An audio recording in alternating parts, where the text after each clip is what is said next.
Continuamos en nuestro estudio de 1 Corintios. Y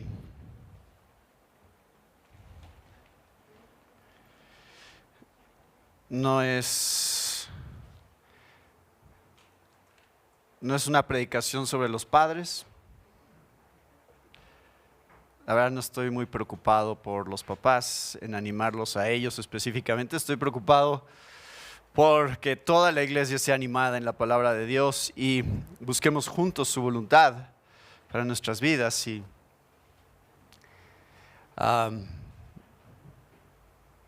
bueno, solo voy a decir eso porque no quiero ofender a ningún papá.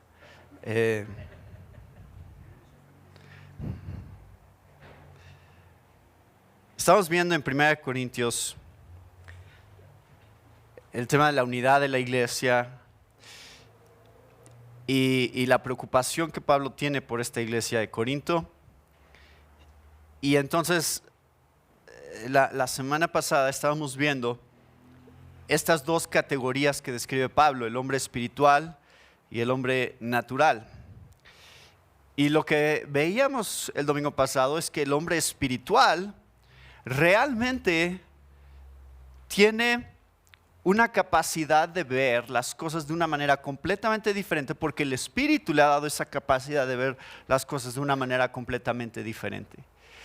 Y el hombre natural está encerrado, está limitado a las cosas naturales y no tiene la capacidad de ver las cosas que tienen que ver con Dios y específicamente entender cómo es que el Evangelio tiene sentido.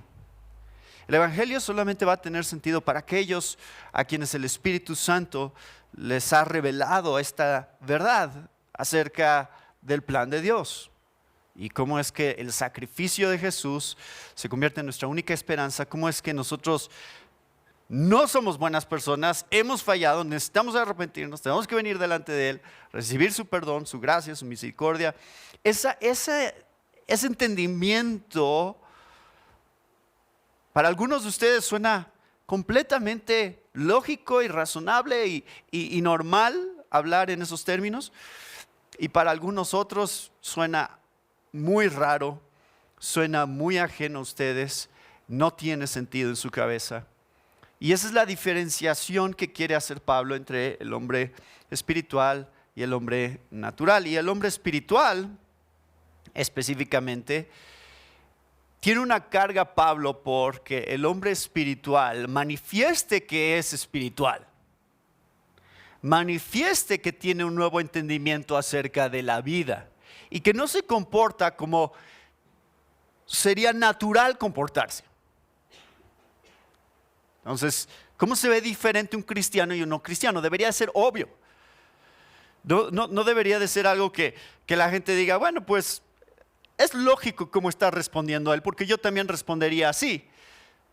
Si esa persona no es cristiana y si nos estamos comparando con alguien que no es cristiano y la respuesta es exactamente la misma, entonces significa probablemente que nosotros no estamos reflejando correctamente lo que significa ser un hombre espiritual. Por eso es que Pablo, en el versículo 6 del capítulo 2 que vimos el domingo pasado, específicamente tiene en mente el tema de la madurez.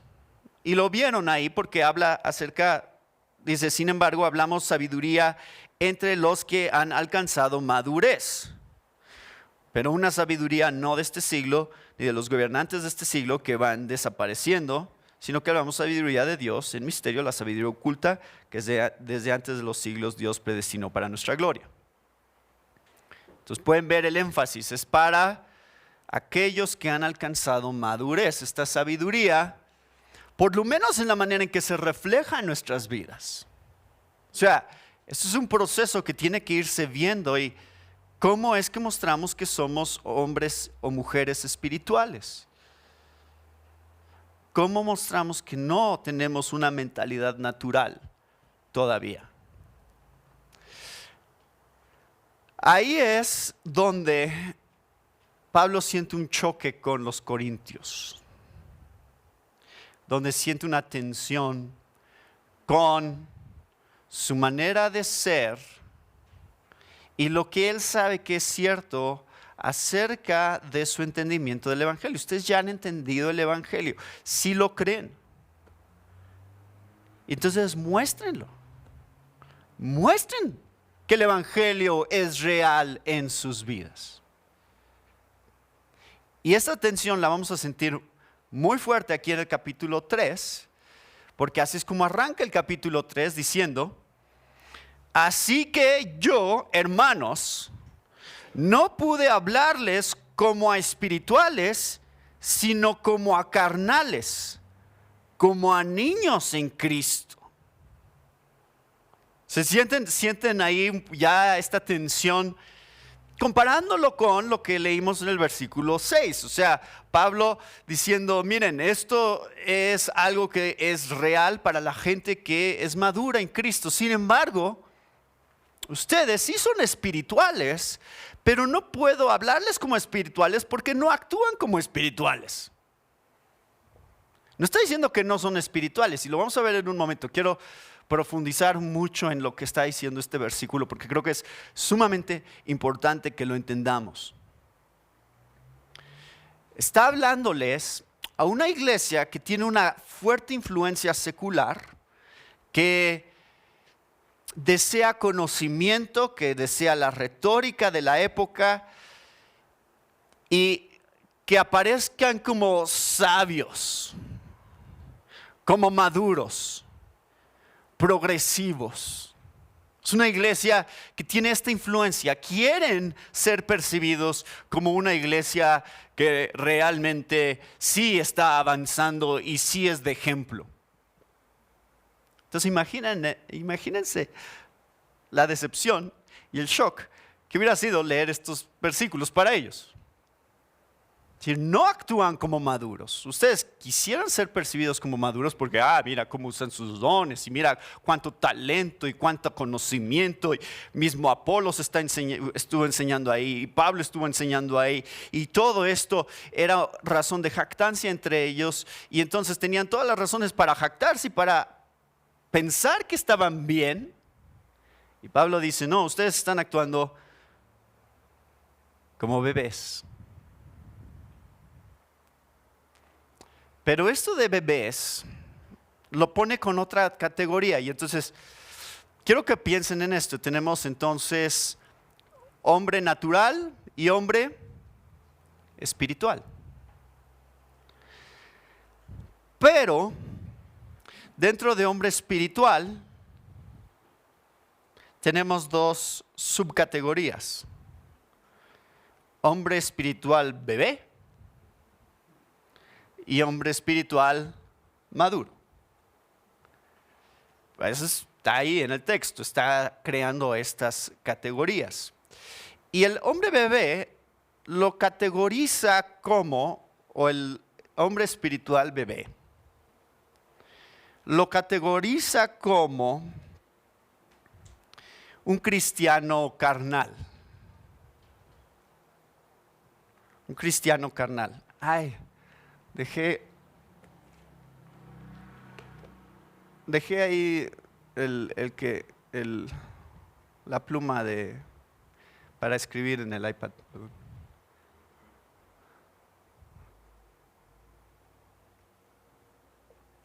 Sí, no la traje. Hombre espiritual, hombre natural, hombre espiritual carnal. Entonces aquí hay un tema teológico muy complicado a veces para discernir y entender. Entonces aquí bajé esto de internet, de hecho, de un ministerio que es muy popular por esta, a lo mejor la Josina, no sé.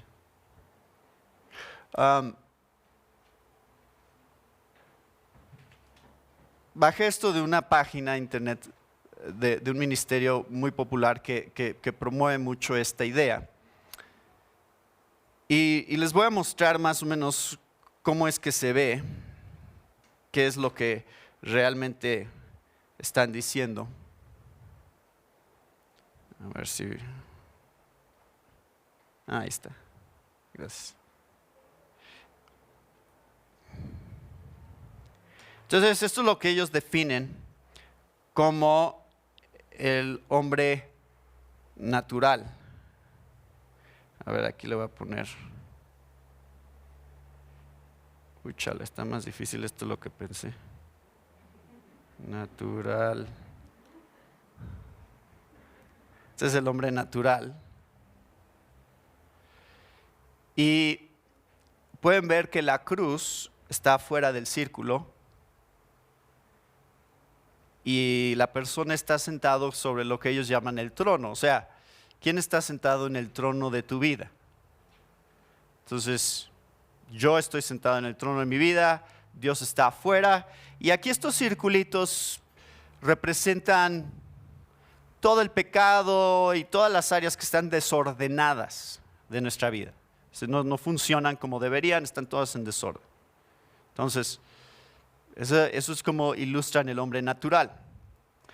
Y luego, el siguiente paso de lo que ilustran es que cuando alguien viene a Cristo, deja que entre Cristo a su vida. Y entonces esto es lo que ellos definirían como hombre carnal. Es que como que se pega ahí. Entonces esto definen como hombre carnal este segundo. Pero sí funciona, creo que no funciona. ¿Eh? ¿Sí? Ah, sí, mira. ¿Ya?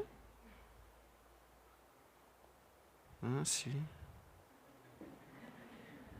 A ver. Perdón. ¿Y ahora? Ahí está. Ándale, este está mejor este. Me voy a comprar una de estas. Hombre carnal deja que Dios entre a su vida, deja que Cristo entre a su vida, entonces está dentro del círculo, pero no está sentado en el trono. Esta persona sigue sentada en el trono. Y bueno, entonces todo el pecado y todas las áreas desordenadas de su vida siguen estando desordenadas, así. Y claro, entonces definen hombre espiritual.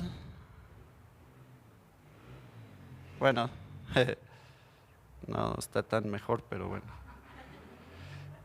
Espiritual definen como que ahora alguien deja que Cristo se siente en el trono y ellos ya no están sobre el trono, entonces todas las áreas de su vida de pecado y de desorden se empiezan a acomodar gradualmente, porque Jesús está en el trono. Bueno, esto es lo que muchos cristianos creen y enseñan acerca de qué es el cristiano carnal. Pero yo quiero darles otra perspectiva que creo que es más fiel a nuestra soteriología o no nada más nuestra soteriología, sino también nuestra manera de entender la santificación. Yo tengo buenos amigos y personas que respeto que creen esto y está bien, o sea, pero creo que teológicamente no es correcto. Creo que teológicamente tiene unos problemas esta visión de la vida cristiana y de lo que es un cristiano carnal. Entonces, les voy a mostrar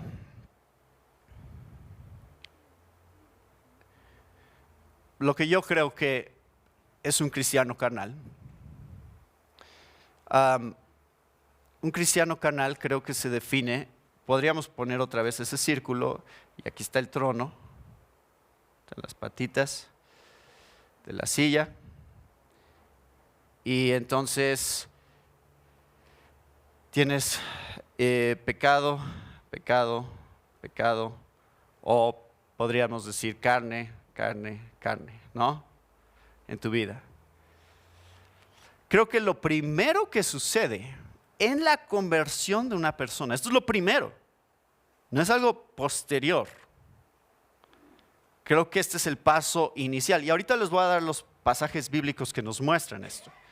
Creo que lo primero que sucede cuando una persona realmente viene a Cristo, porque aquí está Cristo entonces, esta es la cruz, y no, yo estaba en el trono, yo o ego, es como algunos lo ponen, en el trono. Pero cuando entra Cristo, adivinen a dónde pasa directamente sin pedir permiso. Llega hasta el trono y mata el yo, mata el ego y ahora Él está sobre el trono. Eso es lo que creo que sucede en la conversión de una persona que es un cristiano genuino.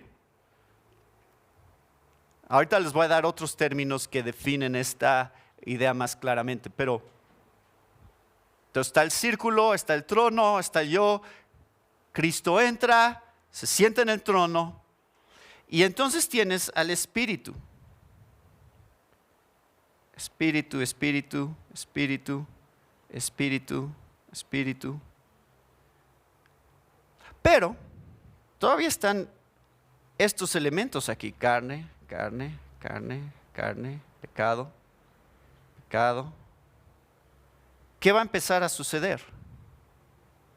Bueno, gradualmente, y en un momento les voy a poner ahí el término, es santificación progresiva. Gradualmente el Espíritu va a empezar a poner en orden estas cosas, va a empezar a convencernos de todos estos pecados en nuestra vida. Y gradualmente va a empezar a ir cambiando estos aspectos que están arraigados en nuestra carne y con una naturaleza pecaminosa. Quería dibujarlo o tratar de dibujarlo para que pudieran ver gráficamente en comparación a lo que mostré hace un momento. Creo que es diferente el panorama que nos da la Biblia y creo que es diferente a lo que se refiere este pasaje específicamente cuando habla de cristianos carnales, porque hay confusión sobre eso, creo, y son términos teológicos, son términos doctrinales, pero creo que sí son importantes. Entonces, aquí termina estando la cruz como una realidad nueva para alguien que realmente está en Cristo. Entonces, ¿qué es un cristiano carnal? Un cristiano carnal, primeramente, se define como un bebé en la fe. Es alguien que, aunque sea creyente, está en un punto de su vida donde todavía hay mucha inmadurez. Bueno, aquí pueden pensar exactamente con los términos de la analogía que se está usando, ¿no? Niños, bebés. Sabemos cómo se ve, porque aquí en la iglesia tenemos bebés.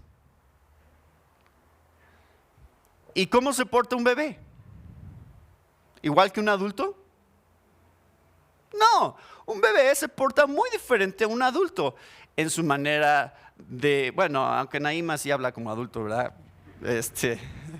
Pero en realidad su lenguaje, su vocabulario, sus intereses, su manera de entender el mundo es muy diferente a alguien que ha crecido y ha madurado y esperamos eso de una persona. Esperamos que a lo largo de los años, bueno, si tiene 1 año o 2 años y habla así medio chistoso, ¿no?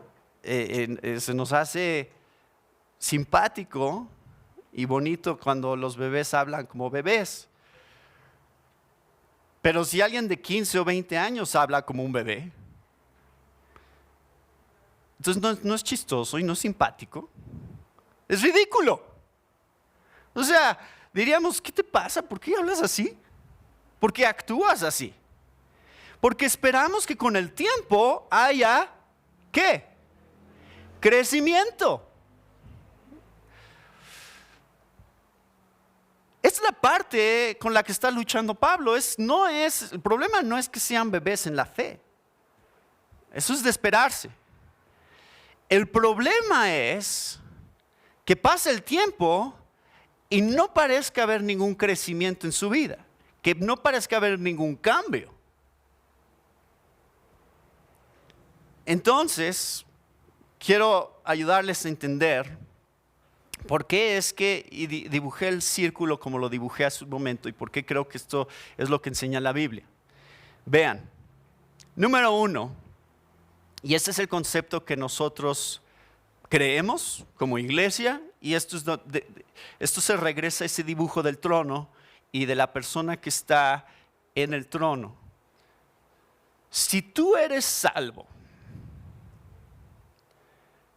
o para que tú seas salvo,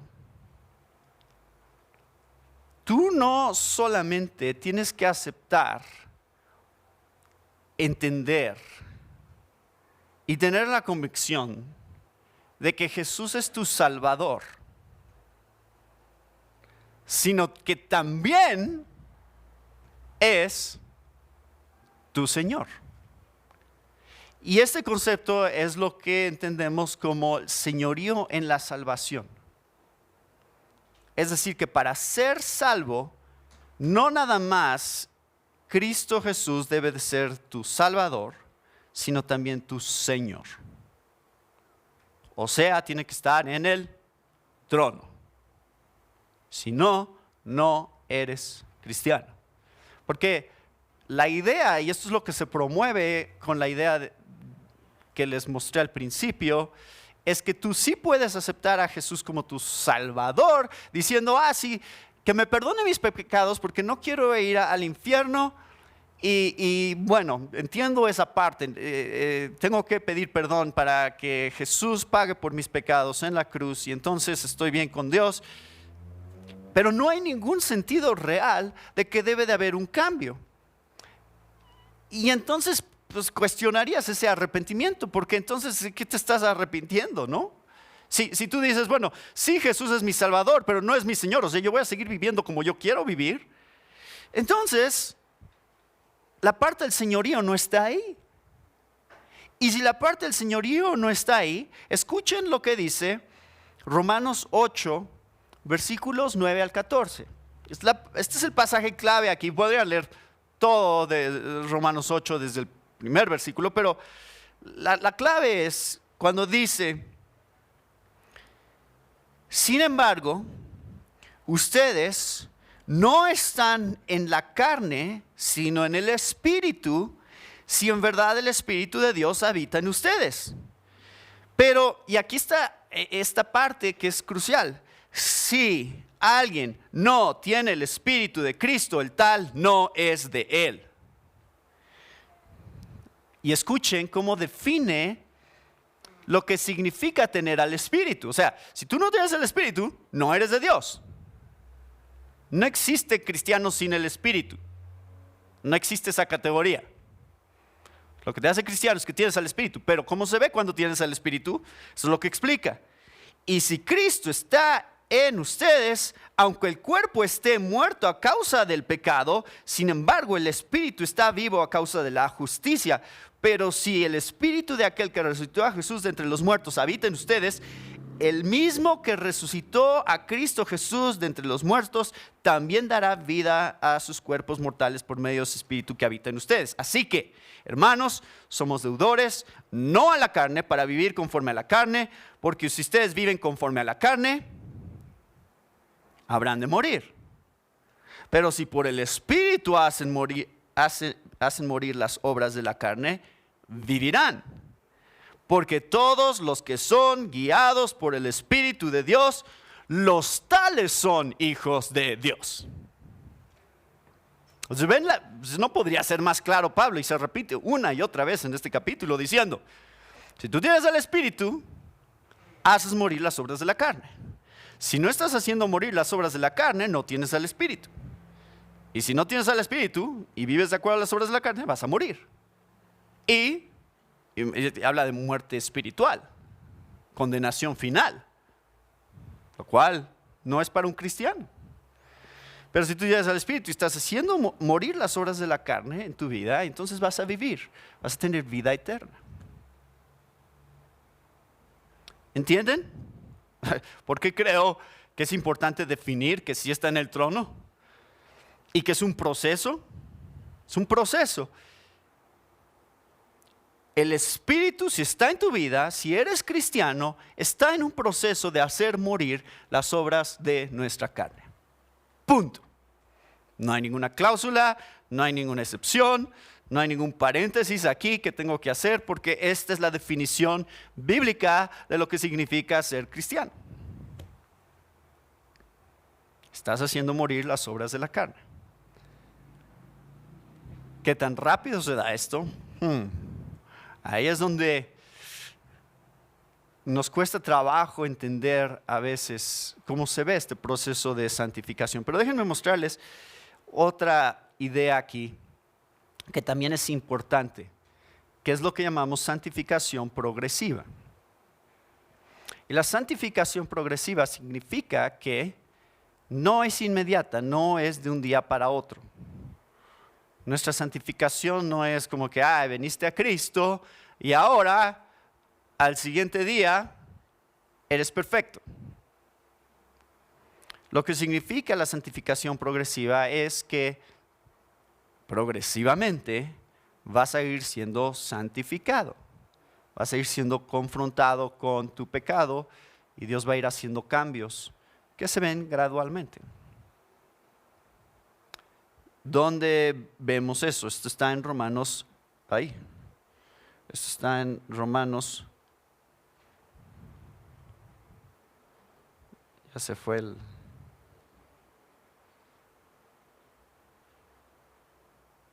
Romanos capítulo 6.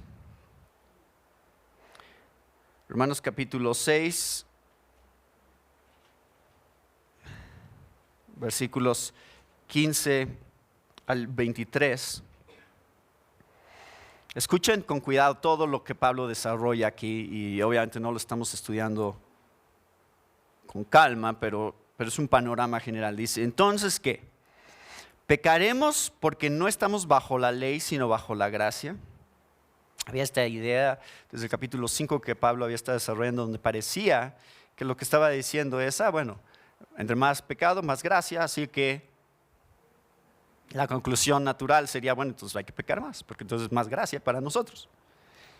Pero Pablo, todo el capítulo 6, dedica básicamente a contestar a esa manera de pensar. Y en esta parte específicamente explica bien por qué no. Dice entonces que pecaremos porque no estamos bajo la gracia, bajo la ley, sino bajo la gracia de ningún modo. ¿No saben ustedes que cuando se presentan como esclavos a alguien para obedecerle, son esclavos de aquel a quien obedecen, ya sea del pecado para muerte o de la obediencia para justicia? Pero gracias a Dios que aunque ustedes eran esclavos del pecado, se hicieron obedientes de corazón a aquella forma de doctrina a la que fueron entregados, y habiendo sido libertados del pecado, ustedes se han hecho siervos de la justicia. Hablo en términos humanos por causa de la debilidad de su carne. Recuerden, está hablando a cristianos aquí y reconoce que todavía hay esta debilidad en la carne. Y dice, porque de la manera que ustedes presentaron sus miembros como esclavos a la impureza y a la iniquidad, para iniquidad, así ahora presenten sus miembros como esclavos a la justicia para santificación. Porque cuando ustedes eran esclavos del pecado, eran libres en cuanto a la justicia. ¿Qué fruto tenían entonces en aquellas cosas de las cuales ahora se avergüenzan? Porque el fin de esas cosas es muerte. Pero ahora, habiendo sido libertados del pecado y hechos siervos de Dios, tienen por su fruto la santificación y como resultado la vida eterna. Porque la paga del pecado es muerte, pero la dádiva de Dios es vida eterna en Cristo Jesús, Señor nuestro. En ese contexto está ese versículo tan famoso. ¿En el contexto de qué? De nuestra santificación. No de nuestra justificación, de nuestra santificación. Porque la paga del pecado es muerte, mas la dádiva de Dios es vida eterna en Cristo Jesús. ¿Cuál es la dádiva de Cristo Jesús para vida? La santificación. Ese es el regalo que Dios nos da para tener vida eterna, lo cual significa que la santificación no es opcional, es absolutamente esencial en la vida de un cristiano para salvación, porque es el fruto de la justificación. Y si no hay fruto, no hay semilla original. Entonces, vemos que la idea que presenta Pablo aquí es la de un esclavo. ¿A quién eres esclavo? Si tú eres cristiano, ¿eres esclavo del pecado? No, no somos esclavos del pecado, ya. El pecado ya no tiene dominio sobre nosotros. Punto. Eso significa ser cristiano. Si tú eres esclavo del pecado, no eres cristiano.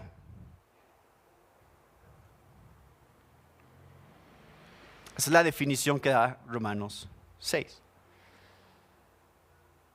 Entonces, ¿qué está pasando? Ya no somos esclavos del pecado, ahora somos esclavos de Cristo. Pero todavía hay pecado en nuestras vidas. No significa que somos esclavos de ese pecado porque tenemos la manera de vencerlo. Esclavo es cuando tú no tienes manera de vencerlo, donde estás imposibilitado a vencer ese pecado. Pero en Cristo todos tenemos la capacidad a través de la justificación que ha sido imputada a nosotros para tener victoria sobre del pecado. Ahora eso se va a ver de diferentes formas y en diferentes niveles, en diferentes etapas de nuestras vidas, pero tiene que ser una realidad. Tiene que haber victoria. No puede ser que tú estés en un patrón en tu vida donde constantemente estás perdiendo ante el pecado y perdiendo ante el pecado y rindiéndote al pecado y al final diciendo, bueno, así soy. Ni modo, ¿qué voy a hacer? Sigo viendo pornografía porque, bueno, así somos los hombres. Esto es lo normal. ¿Sí? ¿Eres esclavo del pecado o te ha dado Dios las herramientas necesarias a través de su justicia para que no seas esclavo? Para que puedas tener una victoria real en tu vida. Y para que se vea esa progresión en tu santificación.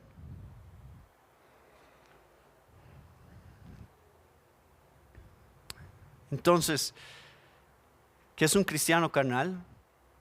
Un cristiano carnal es alguien que es un bebé en la fe, que aunque sí Dios está en el trono, está en una etapa muy temprana de su santificación progresiva. Entonces, y esto es como lo describe Piper, me gusta esta descripción, porque dice, la corrupción que queda de la carne todavía es fuerte y una batalla se está desarrollando que en este momento está siendo peleada, no con mucho éxito, porque la fe todavía es débil y los medios de gracia no están siendo utilizados completamente aún. Dios ha comenzado a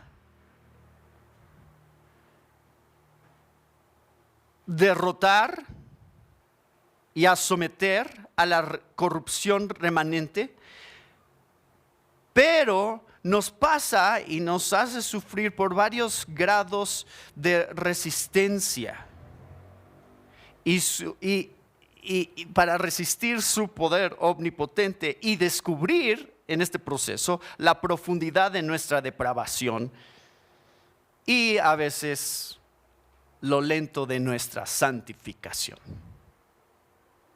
Pero ahí está, es una lucha, es una batalla. Hay un video, y lo pueden buscar en YouTube, que tuvimos una conversación, estaba Sugel, estaba yo y estaba Kevin Halloran. Y ese era el tema. ¿Cómo puedo ser santo si sigo pecando? Y escuchen la respuesta que dio Sugel en ese video, porque creo que es una buena ilustración.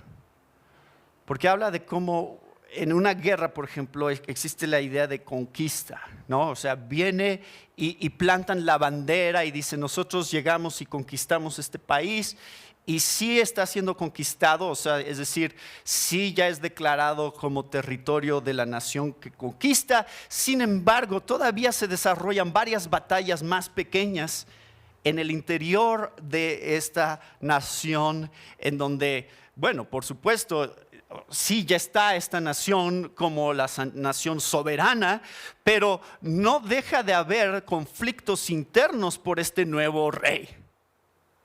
O sea, sí hay un nuevo rey, hay un nuevo gobernante, pero los ciudadanos del reino no están contentos necesariamente con este nuevo rey.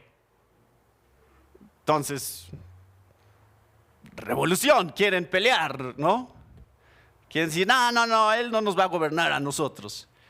Pues sí, ya es oficialmente el rey. Pero dicen, pero no nos vamos a dejar tan fácil. Pero ¿quién tiene la verdadera autoridad? ¿Quién tiene el verdadero poder? Pues el que está gobernando. Y poco a poco va a ir poniendo en orden este país. Poco a poco va a ir mostrando que es mejor que sigan sus reglas, que sigan su autoridad y su gobierno. Es la ilustración que creo que es útil entender en cuanto a el proceso de santificación que se da en nuestras vidas. Quería tomarme la mayor parte del tiempo de este sermón para hablar sobre esto, porque es sumamente importante que todos lo entiendan. Algunos de ustedes se han acercado conmigo para preguntarme preguntas específicamente relacionadas a este tema de cómo se ve esta dinámica de ser esclavos del pecado. Y ¿somos esclavos del pecado? No somos esclavos del pecado, pero ¿hay pecado todavía en nuestra vida? Sí hay pecado. Entonces, ¿cómo se ve? Y Pablo quiere animarnos. Decirnos, sí son creyentes. ¿Cómo saben que estas personas son cristianas? Lo dice el texto, ¿no? Número uno, los llama hermanos. No deja de llamarlos hermanos. Eso es un término de cariño para Pablo. Sí, ustedes son mis hermanos. Aunque a veces me desesperen un poco, pero son mis hermanos. ¿Y qué dice después de decir niños? ¿Ustedes son niños qué? En Cristo. Y si tú estás en Cristo, nueva criatura eres. Las cosas viejas pasaron y aquí todas son hechas nuevas. O sea, sí tienen una nueva identidad, sí tienen un nuevo rey, sí tienen un nuevo gobernante sentado en el trono. Y su pregunta de Pablo es entonces, ¿por qué no se ve esto? ¿Por qué no se ve? Bueno, nos da la respuesta de dónde está la frustración para Pablo. Cuando todos nosotros nos saludamos, ¿qué nos decimos cuando nos saludamos? ¿Cómo estás? ¿No decimos eso? ¿Cómo estás? ¿Y qué contestamos? ¿Qué significa eso bien? Pues realmente, hablando en términos espirituales. No, normalmente no estamos pensando así, ¿verdad? Nada más estamos pensando, pues desperté hoy, aquí estoy y estoy bien, ¿no? No estamos pensando realmente lo que la Biblia define como bienestar. ¿Qué es estar bien realmente de acuerdo a la palabra de Dios? Estar bien de acuerdo a la palabra de Dios es que estoy avanzando en mi santificación como cristiano y están habiendo cambios en mi vida. Eso es lo que significa estar bien. Pero a lo mejor, si ustedes ya tienen esto en mente, la próxima vez que yo les pregunto ¿cómo están? Van a decir, es medio estático. Ni para acá, ni para acá. Lo cual sería a lo mejor honesto, pero no saludable. ¿Cómo estás? Bueno, un paso más atrás de lo que estaba ayer. A veces tenemos que ser honestos sobre nuestra verdadera condición espiritual unos con otros. Y estos corintios parece ser que estaban viviendo una ilusión de que sí estaban bien. Pablo, mira cuántos dones tenemos y tú mismo nos enseñaste y Apolos mismo nos enseñó. Tenemos la doctrina correcta. Pablo sabe que las cosas no están bien. ¿Por qué? Porque ellos están reflejando todavía su cultura corintia pagana. Y ahora déjenme decirles algo. Por si tienen duda de cuánto tiempo llevaban estos corintios de ser cristianos, solo llevaban unos 4 años de creyentes. Imagínense, solo llevan como 4 años de ser creyentes. Y Pablo, ¿qué espera de ellos? Que ya actúen como que llevan 4 años de cristianos. Y aquí ya vemos algunos que llevamos mucho más de 4 años. Me pregunto qué tipo de frustración sentiría Pablo en conocernos a nosotros. ¿Cuánto llevas de cristiano? ¿Cuánto? ¿Y todavía tienes estos problemas en tu vida? ¿De veras? Bueno, Pablo siente frustración y vean cuál es su frustración. Versículo 3, me voy a brincar brevemente aquí el versículo 2 porque creo que esta es la parte de la solución que vamos a ver en un momento. Pero el versículo 3 dice, porque todavía son carnales, y esto es como él define carnal, que es un cristiano carnal. Para él, su carnalidad se está reflejando en que hay celos y discusiones entre ustedes. Eso es lo que muestra para Pablo que son unos inmaduros. O sea que no reflejan correctamente el evangelio y su nueva manera de pensar y de ser. ¿Cómo se ve un cristiano carnal? De acuerdo a Pablo, celos y discusiones. Entre ustedes hay toda clase de celos. Ay, es que ¿por qué él sí y yo no? Si él es peor cristiano que yo, entonces ¿por qué a él le tocan mejores cosas? Más oportunidades de ministerio y de servir. Si míralo cómo es. Y que no se puedan llevar entre ustedes. Gente que está en la misma iglesia, que no se pueda hablar y que no se pueda llevar bien. Eso es un cristiano carnal para Pablo. ¿No te hablas con alguien en la iglesia? Dices, no, eso no es mi amigo, no es mi amiga.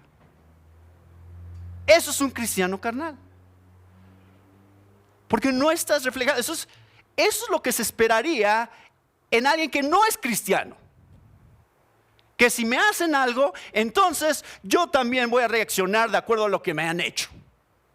Me tratas mal, yo también te trato mal. Me insultas, yo también te voy a insultar. Así es como se esperaría que alguien que no es cristiano actúe. Pero en la iglesia, ¿cómo nos tratamos unos a otros?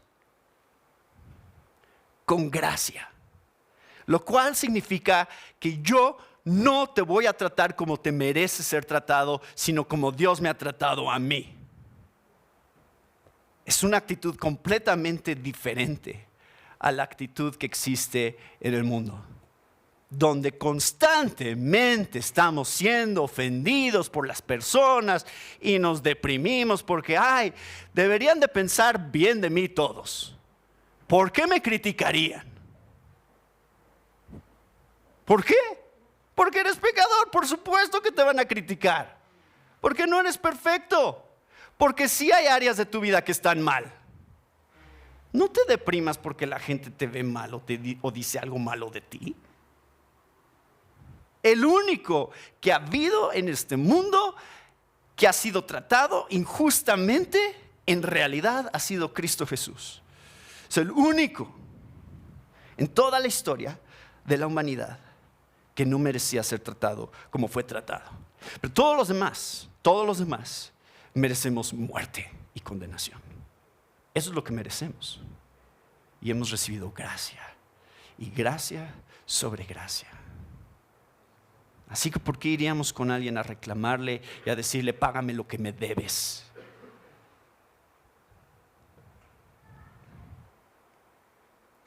Eso es el peso de lo que Pablo está sintiendo acerca de estos corintios.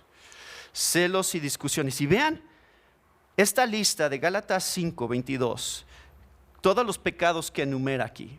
Dice, pero el fruto, versículo 19, ahora bien, las obras de la carne son evidentes, las obras de la carne, las cuales son inmoralidad, impureza, sensualidad, idolatría, hechicería, enemistades, pleitos, celos, enojos, rivalidades, disensiones. ¿Vieron todas las que están ahí en medio? De inmoralidad, impureza, idolatría. Y luego habla de herejías, envidias, borracheras, orgías y cosas semejantes, contra las cuales les advierto, como ya se lo he dicho antes, que los que practican tales cosas no heredarán el reino de Dios.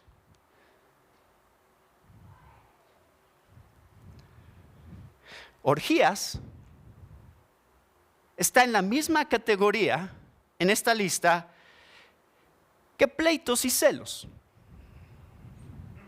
Nada más para darles una perspectiva de qué tan grave es realmente cuando hay pleitos y celos en la iglesia. Es como decir, bueno, también hay orgías. ¿Esos son ustedes, cristianos? Esto es como Pablo categoriza estas cosas. Y entonces dice, pero el fruto del Espíritu es, ¿qué? Amor, gozo, paz, paciencia, benignidad, bondad, fidelidad, mansedumbre, dominio propio. Contra tales cosas no hay ley. Pues los que son de Cristo Jesús han crucificado la carne con sus pasiones y deseos. Si vivimos por el Espíritu, andemos también por el Espíritu. No nos hagamos vanagloriosos, provocándonos unos a otros, envidiándonos unos a otros. ¿Se dan cuenta a qué tema regresa otra vez al final del fruto del Espíritu? El contraste del fruto del Espíritu es envidias y pleitos entre los que pertenecen a una misma iglesia.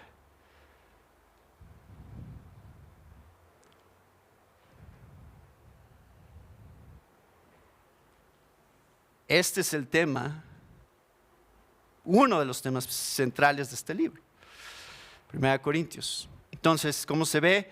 En celos y discusiones. Y aquí lo explica todavía con más detalle, versículo 4. Porque cuando uno dice, yo soy de Pablo, y otro, yo soy de Apolos, ¿no son como hombres del mundo? Entonces, otra manera en que se ve de una manera muy práctica para Pablo esta carnalidad de la iglesia de Corinto es favoritismo. O sea, de crear estas categorías, decir, este es mi favorito y este es mi círculo. Ese no es este. Esta es la gente que yo considero como más espiritual y es la gente que yo sigo. Pero estos... O sea, me imagino, o sea, cómo se vería en la iglesia de Corinto esta división de los que eran de Pablo y los que eran de Apolos. Tenían sus maestros favoritos y decían, la verdad, Pablo me aburre. Pero avísame si va a estar Apolos, porque ahí sí quiero ir a la iglesia.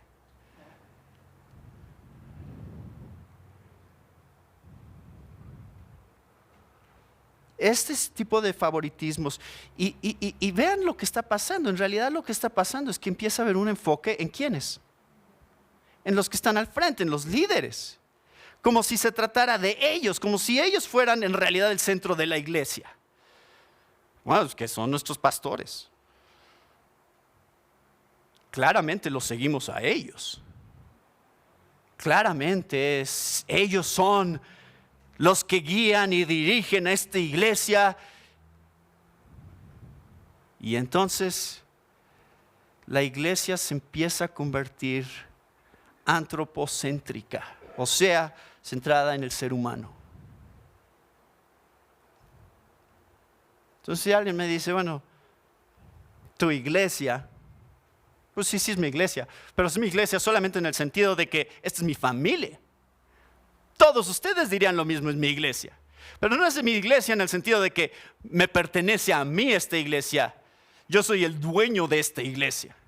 Nunca es en ese sentido que decimos mi iglesia, siempre es en el sentido de comunidad y de familia en el cual nosotros nos identificamos unos con otros como creyentes en Cristo Jesús. Eso es todo lo que somos. Creyentes en Cristo Jesús, animándonos unos a otros al amor y a las buenas obras y viviendo esta unidad. De eso se trata. Entonces, quiero mostrarles cómo el pasaje, y quería pasar el mayor tiempo aquí porque creo que es donde está el mayor peso del texto. Poder entender primero qué es un cristiano carnal, cómo se ve un cristiano carnal. ¿Por qué? Bueno, a veces somos muy duros con los corintios, ¿no? Sí, cristianos carnales. Y muchas veces el libro de Corintios nos lleva a pensar en los pecados más visibles y públicos que se explican en el libro. Vamos a llegar a esto en el capítulo 5, donde uno está durmiendo con la esposa de su papá y el pasaje que leímos hoy en la mañana de 1 Corintios 11, algunos se están emborrachando durante la cena del Señor. Y claro, todo eso nos escandaliza un poco, ¿no? Y decimos, ay, bueno, por lo menos no hacemos eso. Pero en realidad, la esencia del problema de los corintios no eran esas cosas. La esencia del problema de los corintios era un tema de orgullo y de falta de unidad. Y si vemos ese punto como el punto central, que era el problema de los corintios, entonces a lo mejor no estamos tan alejados de ser como la iglesia de Corinto.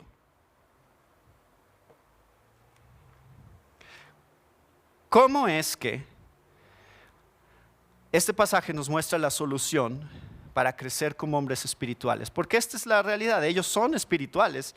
No creo que no son espirituales, simplemente creo que les falta crecer como espirituales para reflejar que son espirituales. Eso es lo que falta. Y la primera solución que les da Pablo es la que dice el versículo 2. Les di a beber leche, no alimento sólido, porque todavía no podían recibirlo. En verdad, ni aún ahora pueden, porque todavía son carnales. Entonces, ¿cuál es la primera solución que dice Pablo para que alguien crezca? Dales más leche. Si ves un bebé que está ahí medio desnutrido y parece que... Y eso nos pasó con Yani. A lo mejor mi esposa se va a enojar que les cuente esta historia, pero los primeros meses que nació, empezó a bajar de peso en vez de subir. Y la razón era que pues no estaba tomando suficiente leche. Y Cristín no estaba produciendo suficiente leche para realmente alimentarlo lo que necesitaba. Y a los 3 meses, pobrecito, era así una calaquita y no, lo decíamos, ¿por qué no engorda? Y lo llevamos al pediatra y nos dijo, bueno, tienen que suplementarlo con fórmula y con otras cosas porque sí tendría que haber subido ya de peso. Ese es el mismo principio y Pablo usa esta ilustración, o sea, dice, a ver, si están desnutridos, les voy a dar más leche para que empiecen a engordar y tengan sus cachetitos y todo lo que se espera de un bebé normal. Entonces, la leche regresa a los elementos esenciales del Evangelio. Y ahora, ustedes pueden recordar que en el libro de Hebreos estudiamos de desead como niños recién nacidos la leche espiritual. Entonces, Pablo no está usando este punto como, llega un punto en tu vida como cristiano que ya no tomas leche. La leche siempre va a estar ahí, porque la leche es la base, es el fundamento sobre el cual está construida nuestra fe. El punto es cómo vas agregando más cosas a tu dieta. De tal manera que ese fundamento que es el evangelio, hay otras cosas que se empiezan a construir sobre ese fundamento, que es lo que Pablo llama comida sólida. Como se va viendo en muchas áreas de tu vida. Pero ahorita a Pablo lo que le preocupa es que ni siquiera en lo básico del evangelio se está reflejando en sus vidas. Ni siquiera lo más básico del evangelio se ve en cómo se comportan. ¿Por qué?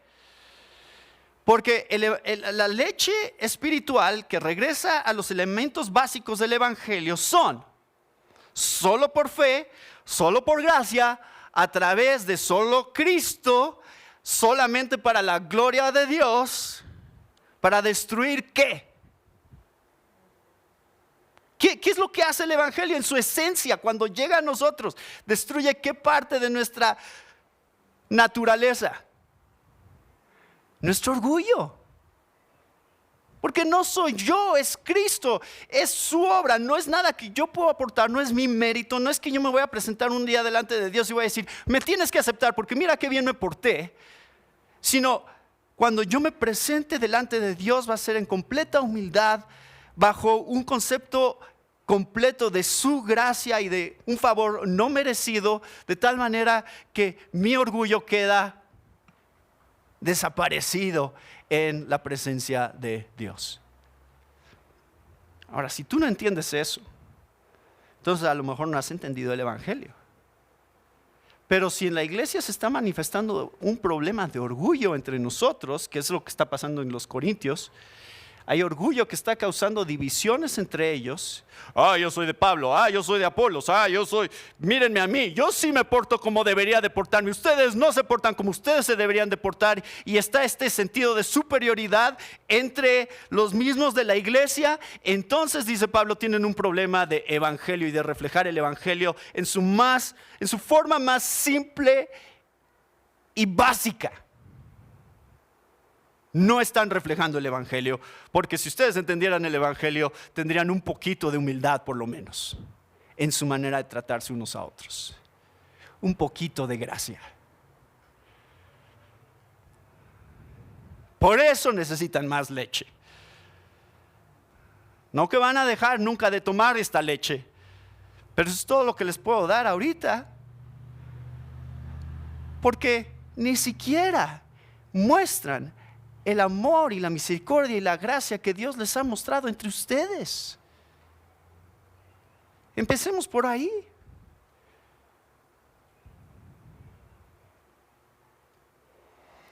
Entonces, hermanos, eso es la consejería bíblica también. Y lo veíamos para los que estuvieron aquí en la conferencia de consejería bíblica, era ¿qué hacemos con aquellos que están teniendo crisis y luchas en su vida? ¿Qué tenemos que hacer? ¿Regresarlos a dónde? A lo básico.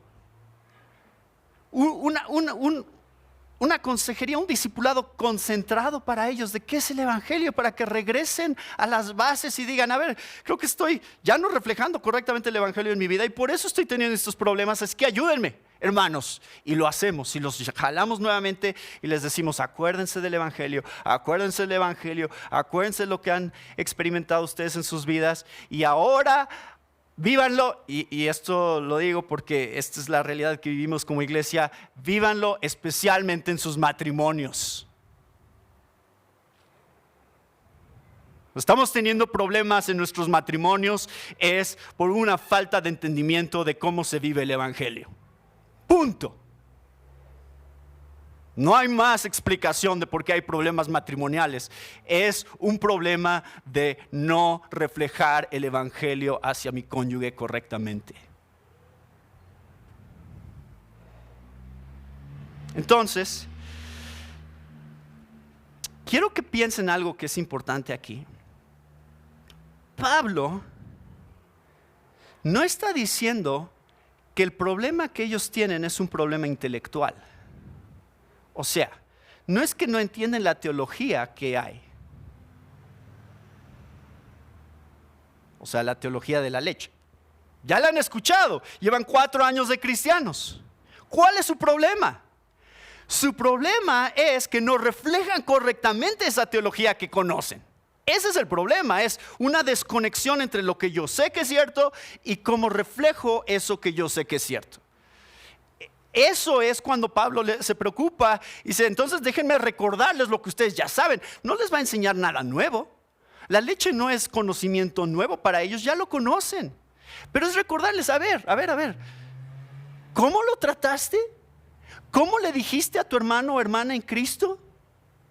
¿Así es como Dios te trató a ti?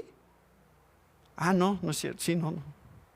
Ah, ¿se dan cuenta cómo funciona? Entonces no es un problema no es un problema intelectual. No es como que Pablo dice, bueno, miren, la solución es que se deberían inscribir en un seminario. Si solo supieran más de la Biblia, su vida ya estaría en orden. No es eso. Es cómo lo que tú sabes sobre Dios y sobre su palabra se ve y transforma tu vida. Esa es la pregunta. Puedes saber mucho de la Biblia y no reflejar nada de lo que sabes.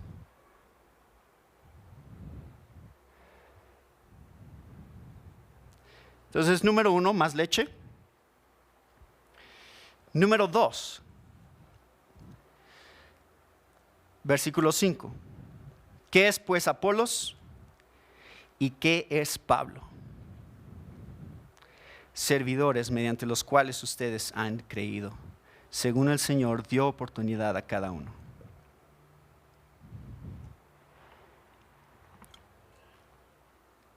Hay un detalle que quiero que noten, que es este. ¿Se dan cuenta que no dice quién es pues Apolos y quién es Pablo? ¿Se dan cuenta de una palabra muy sutil ahí? ¿Qué es?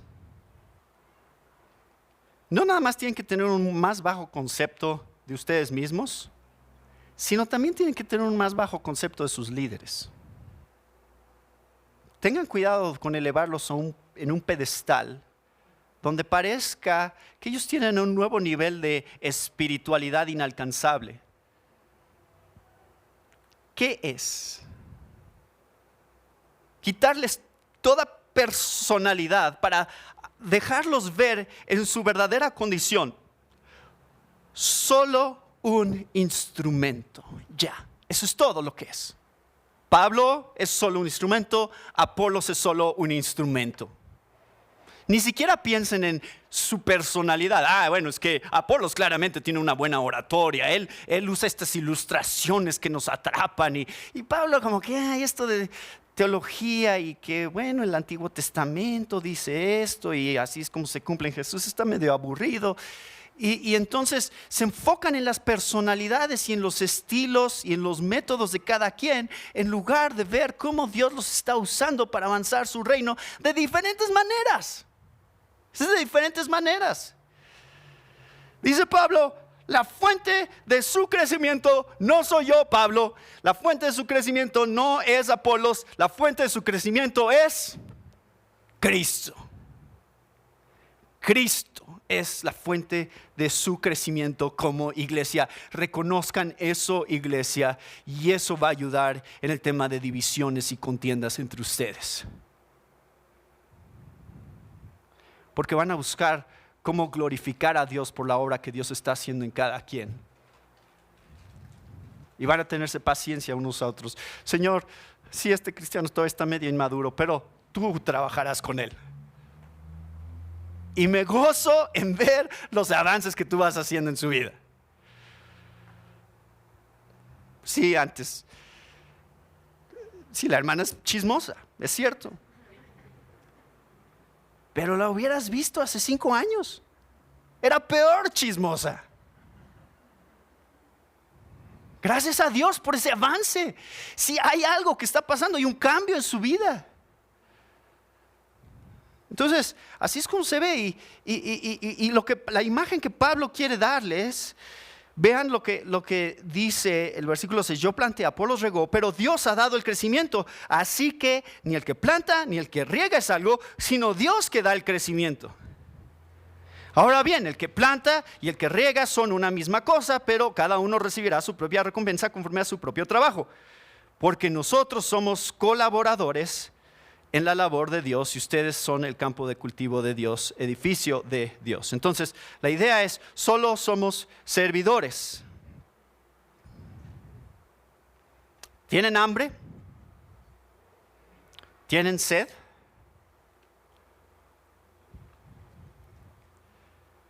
Nosotros somos los platos, los vasos, los cubiertos.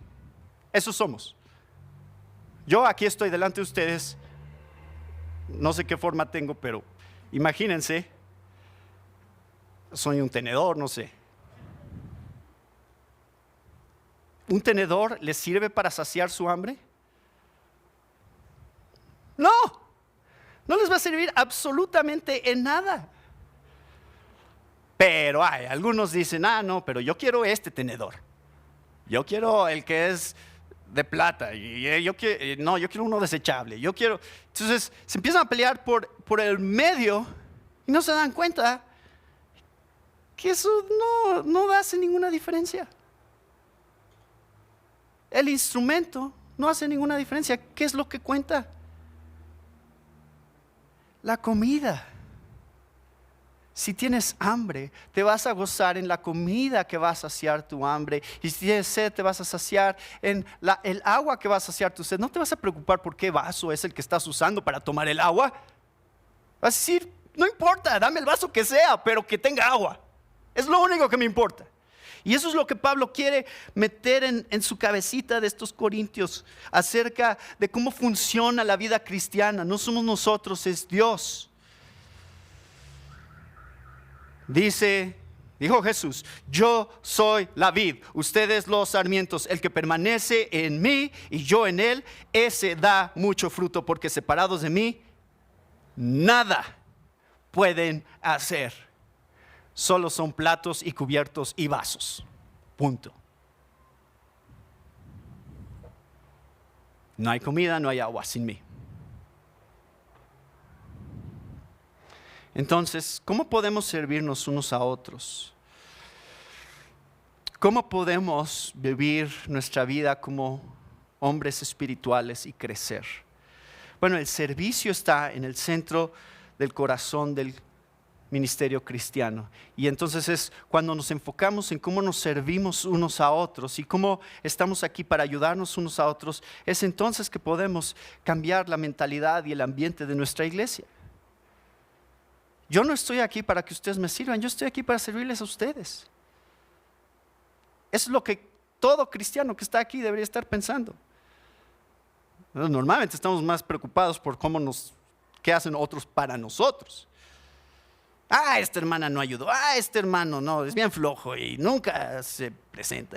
Bueno, porque si tenemos esa actitud es porque no estamos nosotros para servir, nosotros queremos que otros sirvan. Pero no importa si ustedes sirven o no, yo estoy para servirles a ustedes, punto. Lo único que tienen que saber es que yo estoy aquí para servirles a ustedes. No me importa que ustedes no me sirvan. Si ustedes no quieren servirme, bien, no hay problema. Yo seguiré sirviéndoles a ustedes. Es la actitud que tiene que venir de un corazón que está madurando en la fe y que está tratando de reflejar a Cristo. Porque Cristo no nos sirvió condicionado a nuestro servicio, ¿sí?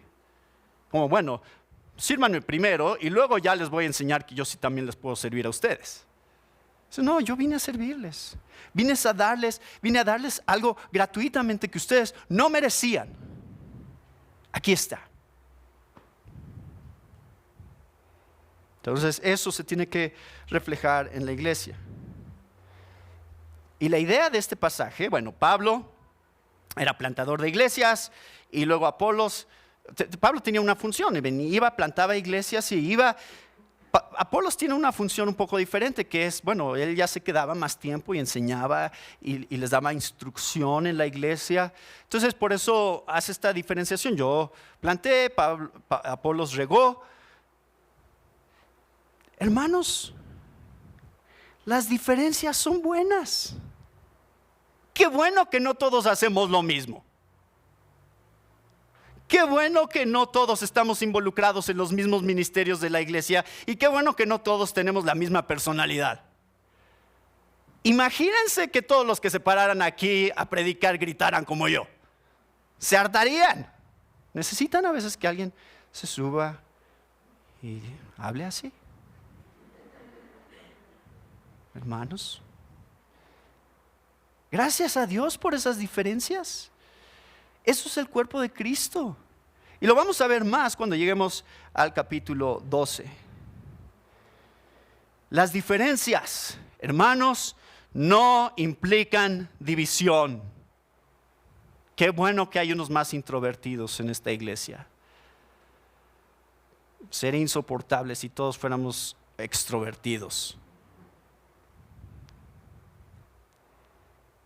Estamos aquí para servirnos unos a otros y estamos aquí para experimentar la unidad en medio de la diversidad. Es decir, tenemos diferentes roles, todos tenemos diferentes roles, pero tenemos una misma meta. Por eso dice Pablo en el versículo 8, el que planta y el que riega somos uno. ¿Uno en qué? En propósito, en la meta que tenemos delante de nosotros.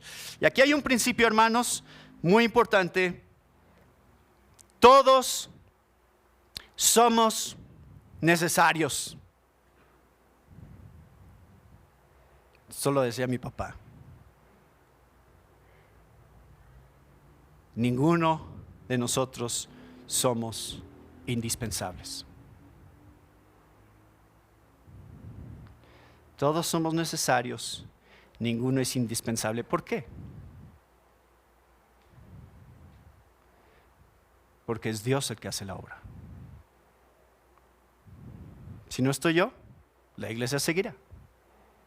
Si no está Roberto, la iglesia seguirá. Si no está Alfredo, la iglesia seguirá. Mi papá ya no está. ¿Y la iglesia ha seguido? Sí. Porque aunque él era necesario, no era indispensable para la obra de Dios. Y uno de los más grandes peligros que existe en el liderazgo de la iglesia es cuando nos hacemos indispensables. Que es algo que nos cuidamos entre nosotros. Ten cuidado de no hacer sentir a la iglesia que si yo no estoy, ya las cosas no pueden funcionar.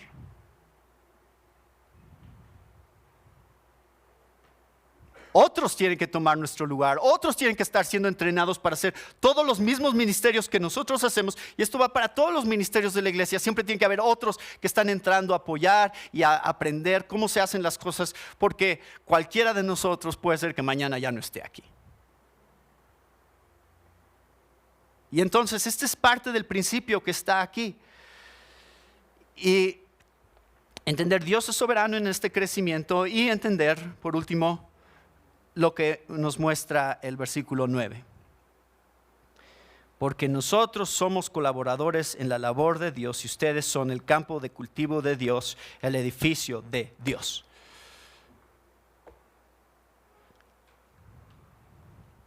Es un principio de teología bíblica que está siendo desarrollado aquí, que quiero mostrarles. El jardín del Edén es el lugar donde empezó la historia. Era un jardín y Dios puso a Adán y Eva para cultivar ese jardín. Adán y Eva eran como sacerdotes del jardín para cuidarlo y representar a Dios a su creación. Pero cuando fue la caída y fueron expulsados del jardín, Dios comenzó un nuevo proceso de preparar una nueva identidad, de una nueva nación para representarlo a Él y para cultivar el jardín de su creación. ¿Y esto qué implicaba? Era representarlo a Él hacia su creación. Y aquí es donde entramos nosotros como el nuevo pueblo de Dios, redimido por la sangre de Cristo, que está aquí para cultivar un jardín. Este es un jardín. Y nos regamos unos a otros con agua para que ninguna planta se vaya marchitando. Y a veces sí, unas plantas se van marchitando y necesitan un poco más de agua y un poquito más de cuidado, porque ahí, ay, cuidado, ya están las hojas cafés.